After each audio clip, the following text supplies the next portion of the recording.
Jeshi la Iran limesema limefanikiwa kuilazimisha meli ya kubebea ndege za kivita ya Marekani USS Abraham Lincoln kujiondoa katika eneo la operesheni, huku mashambulizi ya makombora dhidi ya Marekani na Israel yakiongezeka katika vita vinavyoendelea Mashariki ya Kati.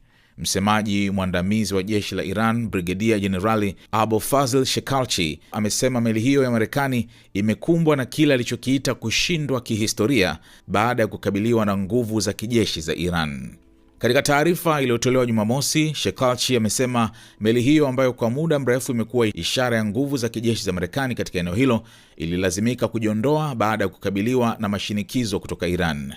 Alisema tukio hilo ni pigo kubwa kwa nguvu za kijeshi za Marekani na litabaki katika kumbukumbu za historia. Shekalchi pia alizitaka nchi za Kiislamu katika eneo hilo kuto kuitegemea Marekani kwa usalama, akiitaja nchi hiyo kama chui wa karatasi asiye na uwezo hata wa kulinda majeshi yake. Badala yake, aliwataka viongozi wa nchi za Kiislamu kuweka imani yao kwa Iran na kuimarisha Umoja wa Mataifa ya Kiislamu. Wakati huo huo, jeshi la wanamaji la walinzi wa mapinduzi ya Kiislamu IRGC lilisema lilifanya operesheni ya mashambulizi ya hatua mbili iitwayo Operation True Promise 4 ikilenga shabaha za Marekani katika kambi ya anga ya Al-Dhafra. Kwa mujibu wa IRGC, mashambulizi hayo yalitumia makombora ya cruise na ballistic yaliyopiga kwa usahihi mifumo ya rada za onyo la mapema, vituo vya udhibiti na maeneo kukusanyika kwa wanajeshi wa Marekani katika kambi hiyo.